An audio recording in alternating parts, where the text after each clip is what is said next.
Bem-vindos ao Mundo EV. Nesta edição vamos revelar o novo Mercedes EQS, conhecer o novo Audi Q4 e-tron, ver como decorreram as 4 corridas de Fórmula E do mês de abril, celebrar a abertura do primeiro posto de Ionity em Portugal. No top de vendas, veremos que temos um novo número 1 nas vendas mundiais deste ano. Mas antes de começarmos, e se ainda não o fez, não se esqueça de subscrever este canal e ativar os alertas, para que seja notificado sempre for carregado um novo vídeo.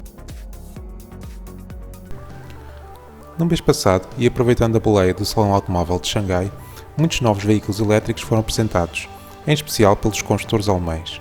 A Mercedes, tendo arrancado tarde para a transição elétrica, tem efetuado um esforço para lançar novos modelos.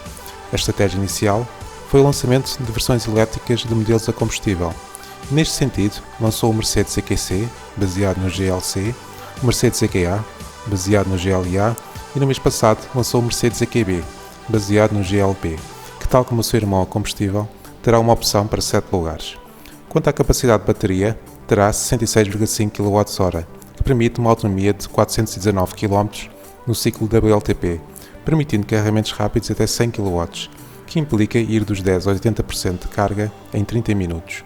As primeiras entregas na Europa ocorrerão no final do ano.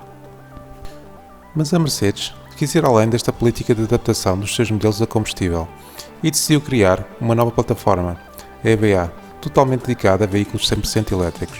Para estrear esta plataforma, começou pelo modelo topo, que ocupa o mesmo segmento do Mercedes Classe S, mas aqui com total liberdade de criar um veículo inovador em design e tecnologia.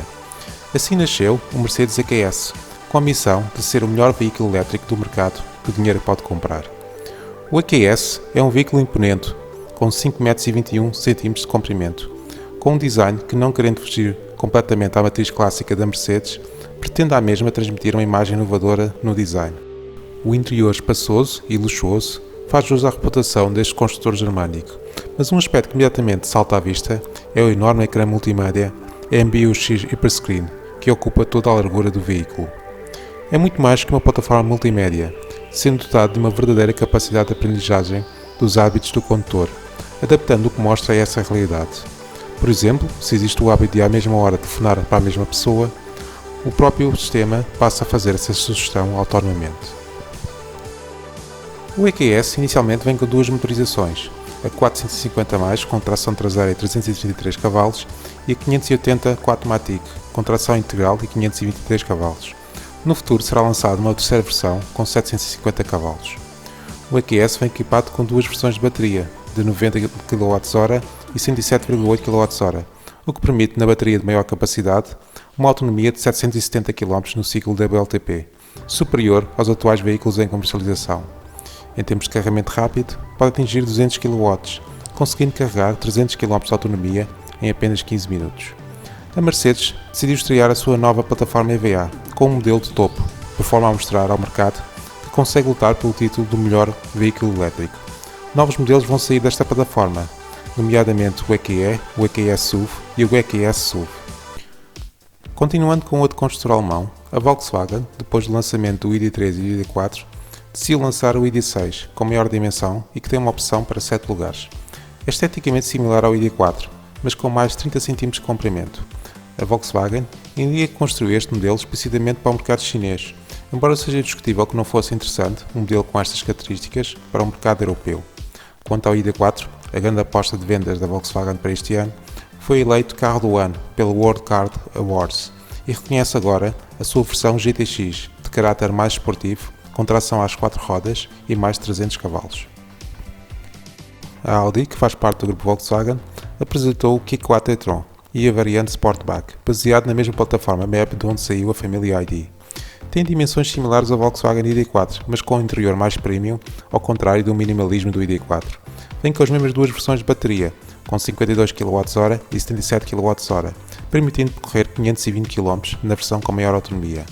O Q4 e-tron começa a sua comercialização em junho, e a versão mais acessível deverá ter preços no mercado nacional em torno dos 45 mil euros. A Audi também apresentou um protótipo para o futuro A6 e-tron, baseado na plataforma PPE desenvolvida pela Porsche para os seus modelos elétricos. Promete 470 cavalos e uma capacidade de acelerar dos 0 aos 100 km/h em menos de 4 segundos. A autonomia será superior a 700 km. Prevê-se que chegue ao mercado em 2023. No Salão Automóvel de Xangai, a Toyota, apesar da sua relativa hostilidade aos veículos 100% elétricos, apresentou um protótipo do primeiro modelo da sua futura linha de veículos elétricos, baseados na nova plataforma ETNGA, que terão na nomenclatura a designação BZ. Este primeiro veículo, o BZ4X, terá dimensões ligeiramente superiores a um RAV4, não estando ainda claro quando chegará a versão de produção. Foi um mês intenso de Fórmula E com 4 corridas. Nos dias 10 e 11 decorreu a dupla corrida de Roma. Era um traçado urbano, onde qualquer erro implicaria um toque no muro e o estragar de uma corrida. A corrida do dia 10 foi bastante emotiva, com várias trocas de posições na frente, ficando no fim como uma luta entre Lucas Di Grassi e Jean-Éric Vergne. Mas num anticlímax dramático perto do final, Di Grassi, que estava em primeiro, ficou com problemas no seu Audi, o que teve na origem num choque entre os dois Mercedes de Vandoorne e de Vries, afastando-os da corrida. Jean-Éric Vergne acabou por ganhar a corrida, que por este acidente acabou sob um full course yellow. Quanto a António Félix da Costa, partiu de uma má posição após ter tido problemas na qualificação, e na corrida teve um furo, resultante de um toque, não terminando a corrida. Na corrida do dia seguinte, novamente grande disputa nos lugares da frente. Tal como na corrida do dia 10, também aqui houve um acidente perto do fim, que forçou um full course yellow, mas foi levantado momentos antes da última volta, que foi super disputada, com os pilotos a arriscarem o máximo, alguns demais como de Vries, mas que viu o seu companheiro de equipa da Mercedes, Vandoorne, ganhar a corrida. António Félix da Costa terminou em sétimo dentro dos pontos. Nos dias 24 e 25 de abril, decorreu a dupla corrida de Valência, num circuito permanente, ao contrário, por exemplo, do traçado citadino de Roma. Por estas características, seria muito mais exigente a nível de gestão de energia. A primeira corrida foi disputada sob condições difíceis de chuva, com António Félix da Costa a partir da pole position e de dominar toda a corrida, que teve sujeito a diversas saídas de pista de vários pilotos e a entrada do safety car, com retirada de energia suplementar dos monolugares conforme ditam as regras desta competição. Mas numa decisão muito polémica, a comissão de corrida, após a última entrada do safety car, retirou um montante extremamente elevado de energia, o que impediu António Félix da Costa e a maior parte dos pilotos de terminar em condições normais, acabando a vitória por sorrir a de Vries. No dia 25, as condições atmosféricas foram ideais, numa corrida sem bandeiras amarelas ou entradas de safety car, com Jake Dennis a dominar a corrida do início ao fim, numa corrida novamente azarada para António Félix da Costa, com problemas no seu DS. Ao fim de 5 corridas, de Vries encontra-se em primeiro, no campeonato, seguido pelo seu companheiro de equipa Vandoorne, fazendo com que a Mercedes também lidere no campeonato de construtores. A próxima corrida ocorre no dia 8 de maio, no Mónaco. As primeiras entregas do Skoda Enyaq iV, baseado na plataforma MEB do grupo Volkswagen, ocorrem já este mês no mercado nacional, tendo características técnicas e dimensões similares ao Volkswagen ID4. O preço base da versão com bateria com menor capacidade é de 35.813 euros.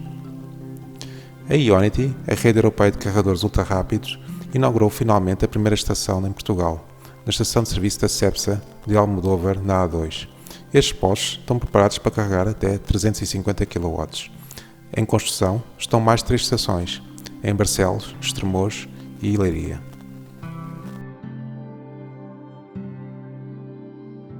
A Mio anunciou que através da sua app é agora possível efetuar carregamentos em postos públicos sem necessidade de um cartão ou de um contrato. Também a Evio anunciou funcionalidade similar. Os utilizadores de veículos elétricos desde 1 de maio suportam mais uma taxa nos carregamentos efetuados, no valor de 33 cêntimos, respeitando-se à tarifa da entidade gestora da rede de mobilidade elétrica. Terminamos aqui o conjunto de notícias nacionais indicando os novos postos de carregamentos inaugurados no mês de abril.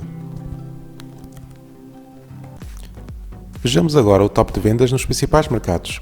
A nível mensal, foi o segundo melhor mês de sempre de vendas de veículos elétricos, muito contribuindo os mais de 100 mil veículos vendidos pela Tesla, 75 mil dos quais Model 3. Na Europa, foi um bom mês para o Kawai EV e registaram-se as primeiras entregas do Volkswagen ID4, 5.102 veículos, que incluíram 32 veículos para Portugal. A nível acumulado, o excelente mês de vendas da Tesla permitiu ao Model 3 recuperar o primeiro lugar, como veículo elétrico mais vendido. Destaque também para o Model Y da Tesla, que mesmo não sendo ainda vendido na Europa, já é o terceiro veículo mais vendido a nível mundial, consolidando a posição da Tesla nas vendas de veículos elétricos. Despedindo-nos aqui, convidando a ver um vídeo sobre a Mercedes EQS e também no espectro oposto de preço sobre o Dacia Spring Electric, o veículo elétrico mais barato à venda no mercado nacional. Se gostou desta edição do Mundo EV e pretender mais e melhor no futuro, não se esqueça de subscrever este canal e pôr um like. Não custa nada e prometo que voltaremos daqui a um mês.